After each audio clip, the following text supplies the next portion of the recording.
está pasando en verdad? En ese terrible drama nos movemos los venezolanos de hoy. Pero cada día que pasa nos estamos acercando más, José Vicente, al parto de la historia, al parto de la patria, a ese nacimiento de lo nuevo y por supuesto al entierro de lo viejo, de lo que significa el viejo régimen de dominación. Cada día nos acercamos más a ese momento histórico. ¿Qué debe hacer el pueblo en este momento? El pueblo venezolano debe estar alerta y debe exigir ahora los cambios profundos. Estamos en una crisis galopante sin retorno y nos aproximamos a eventos históricos que marcarán el nacimiento de un nuevo tiempo venezolano, de un nuevo país para el siglo que viene. ¿Qué consideración final puedes hacer? Que nuestro compromiso es con la lucha, con la esperanza de ese país que clama por un destino mejor y que se acerca indefectiblemente el día en que salgamos de estos muros inútiles, de estos barrotes temblorosos, para ir definitivamente al encuentro con ustedes en las calles, en los pueblos y en los barrios de Venezuela, para que podamos entonces repetir una vez más con Simón Bolívar, el libertador, y llevando en alto las banderas bolivarianas, robinsonianas y zamoranas, compatriotas, de los esfuerzos de hoy depende la suerte del mañana. Por ahora y para siempre, compatriotas. Esta es la conversación que he sostenido con el comandante Hugo Chávez Frías, recluido en la cárcel de Gámez. ¿Tú crees que se ha cerrado la brecha entre el país militar y el país civil? No. Yo creo que dentro del proceso de desarrollo político-social de Venezuela, eso es un objetivo a lograr. Unir, nosotros llamamos a la fusión cívico-militar. ¿Tú eres un mito? Si aquí hay un mito en torno a Chávez y el por ahora y lo del 4 de febrero, yo soy esa parte de verdad.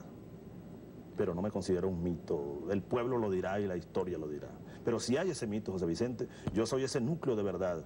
Ahora, yo creo que sí hay un gran mito colectivo en la mente de los venezolanos. O sea, cuando hay un sueño de nación posible que te invade tu mente, la mía, y la de millones de seres humanos, desde ancianos hasta niños, hombres y mujeres que habitan este territorio bolivariano, ahí hay un mito colectivo y eso hace los grandes cambios de la historia. En ese mito es que yo creo.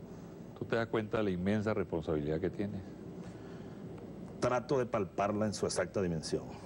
Dicen que el llanero es el tamaño del compromiso que se le presenta. Yo voy a repetir esa frase que Simón Díaz la usa mucho y voy a empeñarme con toda mi fuerza, con toda mi voluntad, por encima de los defectos que tengamos, para estar a la altura de esa expectativa y de esa responsabilidad. Yo la palpo que es grande, José Vicente, pero vamos a enfrentarla con valor, Finalmente, con coraje, con mucha humildad de reconocernos hombres, ciudadanos, venezolanos con defectos y que necesitamos, como te decía ahora, como una esponja que nos alimenten, que vengan, que nos unamos los intelectuales, los estudiantes, los indígenas, los obreros y hagamos una gran red nacional para darle rumbo a un proyecto político de cambio profundo, de transformación profunda. Sintetízame,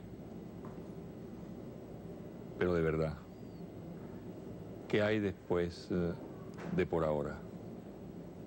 Después del por ahora hay el para siempre, José Vicente, que fue una manera de completar aquello que quedó como en el aire, para siempre la lucha. Y para siempre, el por ahora es complementario del para siempre, porque ese por ahora fue como un reflejo de un alma de luchador que estaba como derrotada en ese momento y sin embargo dice, bueno, esto es por ahora, esta derrota. Pero el para siempre es la continuación, bueno, de nuestra lucha para tramontar este siglo. Yo le decía a los compatriotas que estaban allá afuera esperándonos y a los compañeros que se fueron de baja, yo no tengo la menor duda, José Vicente, no que Hugo Chávez va a tomar el poder en Venezuela, no se trata de una figura o de un hombre. Yo no tengo la menor duda que la generación bicentenaria de venezolanos, que somos la mayoría, vamos a tomar el poder político en Venezuela. Vamos a echar del poder a quienes condujeron al país a este drama nacional, este drama histórico. Y vamos a construir un país digno para las generaciones que vienen. Lo que se cocina en el horno de la Academia Militar y de las escuelas de formación de oficiales, por supuesto que pudiesen tener esa percepción. Pero yo creo que el resultado está aquí, José Vicente. Después del 27 de febrero de 1989, aquel genocidio terrible que recordamos con dolor, con indignación incluso, esa generación decidió rebelarse. Ya por supuesto veníamos enfrentados allí a una realidad aplastante, una realidad contraria a aquellos principios que absorbimos, que nos fueron introyectados en la Academia Militar y en los primeros años de la profesión. Entonces fue un choque terrible entre un mundo idealizado por nosotros, eso de servir a la patria hasta perder la vida y ver que la patria estaba siendo destruida por quienes la dirigieron. Entonces yo creo, mira, que eso que tú llamas idealizado se ha concretado. Las rebeliones del 92 son la concreción histórica de ese sentimiento, de ese ideal que comenzó allí en la Academia Militar de Venezuela. Carlos Andrés Pérez, a la hora de analizar ese movimiento, habla persistentemente de que ustedes formaban una logia. ¿Realmente formaban una logia? Bueno, si una logia son 10.000 hombres que insurgimos el 4 de febrero, y 6.000 más aproximadamente que insurgieron el 27 de noviembre. Bueno, yo creo que hay un desfasaje entre el concepto de logia, ¿verdad?, y la realidad que aquí ocurrió. Ese discurso fue muy lanzado un poco a la opinión pública y al seno de las Fuerzas Armadas después del 4 de febrero. Recuerdo que el mismo general Ochoa Antich se prestó para repetir como caja de resonancia ese mensaje del expresidente Pérez, un poco por, bueno, minimizar lo que fue un cisma histórico que a medida que nos alejemos del año 92 y a medida que evaluemos en el futuro lo que en Venezuela ocurrió, está ocurriendo y va a ocurrir a finales de siglo, veremos la magnitud de eso que llaman logia un poco en términos despectivos. La logia es otra cosa, todos sabemos lo que es una logia. Esto es una generación que está de pie, José Vicente. Y yo, mira, hoy en el Fuerte Tiuna me despedí de viejos amigos, pasé por la vieja Colina Sosa, donde trabajé varios años, ir a la academia. Allí está una generación y muchos me veían, a muchos me les acerqué a saludar. Y bueno, allí está esa generación y el país, Venezuela y Latinoamérica sabrán lo que significa esa generación de militares. Entonces, un poco es esa la explicación que yo le daría desde mi punto de vista al señalamiento de Carlos Andrés Pérez de que somos o éramos una logia militar. ¿Tú crees que se ha cerrado la brecha entre el país militar y el país civil? No. No, yo creo que dentro del proceso de desarrollo político-social de Venezuela, eso es un objetivo a lograr, unir, nosotros llamamos a la fusión cívico-militar. El mundo militar no puede seguir aislado y minimizado. Mira, recordando en este momento a ese gran general que fue Helio García Barrios, quien murió hace un año en el hospital militar, en conversaciones que tuvimos después del 4 de febrero, decíamos que los militares no pueden seguir siendo los grandes mudos del escenario. Si nosotros viésemos a Venezuela como un teatro, el escenario de un teatro, allí está el politiquero, el demagogo ofreciendo lo que no puede cumplir, el pueblo buscando cómo sobrevivir, y el militar, yo lo representaría en esa obra de teatro como en una silla, en un rincón oscuro, atada a las manos y amordazado. El gran mudo del escenario, el que lleva por dentro la procesión pero no tiene ningún canal para comunicarla, para drenarla. Sin embargo, Hugo, ese mudo que tú dices tiene las armas y eso le da mucho poder. Sí, pero tú sabes que... No es un ventajismo deliberado, armado. No creo que sea un ventajismo porque las armas, nosotros recibimos las armas y cuando recibimos de cadetes la daga, y de oficial recién egresado el sable que simboliza el mando del militar, de las armas de la República, nosotros recibimos las armas bajo juramento, defender la patria y sus instituciones ante Dios y la bandera hasta perder la vida. Entonces no es ningún ventajismo. Yo creo que más bien, perdóname, es una garantía para el pueblo venezolano que militares, hombres de pueblo, tengan las armas de la República para defender sus intereses. ¿Tú crees que es ventajismo el 4 de febrero? No, yo creo que nosotros salimos, insurgimos para ubicarnos históricamente al lado del pueblo venezolano. Pero hay quienes sostienen, analistas políticos, que ustedes quebrantaron el juramento de lealtad al régimen constitucional al tomar las armas e irrumpir. No, mira, nosotros cumplimos primero un compromiso jurado que ya te lo acabo de mencionar y segundo, un deber constitucional. El artículo 250 de nuestra Carta Magna es muy claro. Toda persona, no me lo sé textualmente, pero el espíritu es que cualquier venezolano, tenga o no autoridad en sus manos, está obligado a luchar por el restablecimiento de la Constitución cuando ésta haya sido violada por alguna vía. ¿Cuántas veces ha sido violada, arrastrada, pisoteada la Constitución Nacional? Y nosotros juramos, nosotros discutimos mucho, José Vicente, para insurgir en armas. Nosotros no somos gorilas. Si vamos a analizar el pensamiento militarista latinoamericano, nosotros somos contrarios a las dictaduras militares. Sin embargo, algunos dicen que ustedes, que se levantaron en armas, no lograron lo que querían, lo cual es cierto. Desde luego desencadenaron un gran movimiento popular. Nosotros el 4 de febrero insurgimos para buscar cambios profundos, para llegar a la profundidad de las estructuras. Vamos a conversar un poco acerca de las vivencias del 4 de febrero, en los cuarteles y fuera de los cuarteles. Vivencias del 4. Mira, hay una vivencia que me quedó grabada para siempre y que además produjo una consecuencia bien importante para todos nosotros, que fue mi intervención en la televisión. O sea, fue una de las causas de esa intervención. La vivencia es esta, José Vicente. Cuando nosotros decidimos, el 17 de diciembre de 1982, en Maracay, en el cuartel San Jacinto, comenzar y fundamos ese día. Hicimos un juramento, 3 capitanes. Jesús Urdaneta Hernández, Felipe Acosta Carles, que murió de mayor aquí en el Caracazo, y Hugo Chávez Frías. Constituimos entonces el EB-200, era Ejército Bolivariano 200, porque era el año bicentenario de Bolívar. El año bicentenario de Bolívar comenzó a celebrarse el 24 de julio de 1982 y terminó al año siguiente, el día del bicentenario exactamente.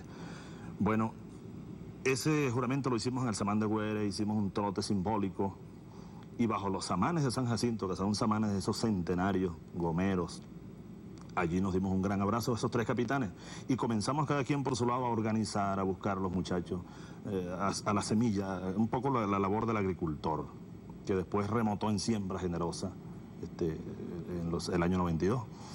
Ahora, el 3 de febrero de 1992, en ese mismo sitio, es decir, 10 años después, nos conseguimos Jesús Urdaneta Hernández y Hugo Chávez Frías bajo los mismos samanes. Fue la despedida. Es decir, yo me venía para Caracas esa noche y él tenía que tomar Maracay. Y además asegurarme, como lo hizo muy bien, porque Urdaneta es un excelente combatiente, los refuerzos que lamentablemente no llegaron porque fueron bloqueados en la autopista, los tanques y tropas de infantería y apoyo aéreo que no se pudo dar tampoco. Él tenía una gran responsabilidad porque era el jefe de la retaguardia, que era Maracay y Valencia, ¿no?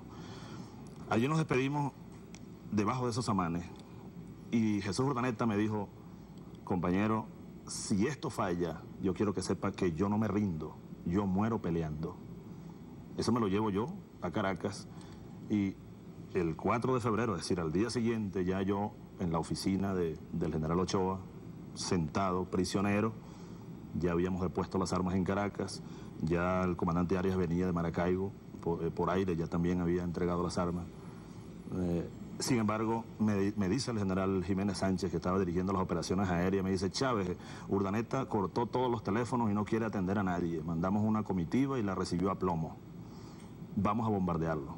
Entonces nos enfrentamos, yo le digo al general Jiménez: piénselo mejor, vamos a dar más tiempo, ya nosotros depusimos las armas. Entonces, bueno, yo estaba angustiado porque en verdad la orden de Pérez era bombardear Maracay y Valencia y acabar con estos muchachos. Quedaban como 200 hombres ya prácticamente rodeados por todo el mundo, pues no tenían ninguna posibilidad de desarrollar una situación. Yo recuerdo que le dije a un almirante que estaba allí: mire, vamos a Maracay por aire, un helicóptero, y vamos y aterrizamos en el comando de la brigada de paracaidistas. Y yo hablo con Jesús Urdaneta, yo creo que lo puedo convencer. No aceptaron la idea. Y yo seguí pensando y le digo a la misma persona, un general, un almirante que estaba allí: Rodríguez Citraro, quizás era el único aplomado que estaba allí, los demás andaban muy nerviosos. Yo le digo, mire, pero llame a Radio Apolo, un poco muy, digamos, una idea muy provincial, ¿no? Radio Apolo, que se oye mucho en Maracay, local, para que, bueno, Jesús me oiga, pues.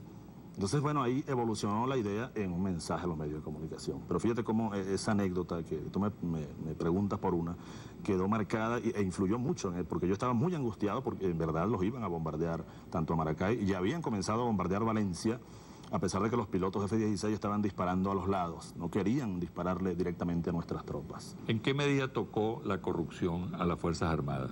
¿Y cuál fue la reacción de las Fuerzas Armadas frente a la corrupción? Bueno, mira, desde los años más mozos que yo tuve en el ejército, después del 75, cuando salimos de la academia, comenzamos bueno, a olfatear los mecanismos de corrupción que iban digamos, introduciéndose en las Fuerzas Armadas en los grados más altos especialmente. Bueno, y el resultado de esa evolución interna, de esa degradación, mejor dicho, porque evolución no sería el término más adecuado, tú recuerdas aquellos varios generales exministros de la defensa que se fueron del país durante varios años por casos de corrupción. ¿Cómo lo percibe la mayor parte de la institución a esa gente? Los rechaza fundamentalmente. Por supuesto que ellos tenían y seguirán teniendo a lo mejor sus macollas, ¿no? Del oficial, un grupo pequeño que pierde el sentido patriótico de lo que es ser militar y se valen de esos pequeños grupos para, bueno, cometer sus fechorías, sus hechos de corrupción. Pero la gran mayoría de los militares, especialmente de los grados de comandante hacia abajo, rechaza esa política, porque además hay una unión allí, José Vicente, que es la corrupción y el llamado prusianismo. Aquello de que los corruptos militares fueron los que lanzaron durante años aquellos eslogans. El militar, el superior, siempre tiene la razón, más aún cuando no la tiene. Nosotros desde jovencitos comenzamos a luchar contra eso que es ideológico, es cercenar la capacidad creativa del hombre militar. El subalterno tiene que bailar al son que le toquen. Eso es del discurso de los corruptos militares que destruyeron la moral de las Fuerzas Armadas. Ahora, una generación que se vino en tropel, que llaman los centauros un poco por la carga poética esa a la cual tú aducías, está aquí presente y no nos hemos ido del ejército. Allí estamos. Yo hoy me despedí de dos oficiales subalternos en la Academia Militar que estaban de guardia y les dije lo que le digo en este momento a todos mis compañeros militares. Los buenos soldados nunca se van, se quedan confundidos en el viento, decía un viejo poeta. Entonces ahí estamos presentes. Esa es una nueva generación, te digo que si las cosas no cambian en Venezuela, hay que prestarle atención a lo que pasa en el ejército y en las Fuerzas Armadas venezolanas.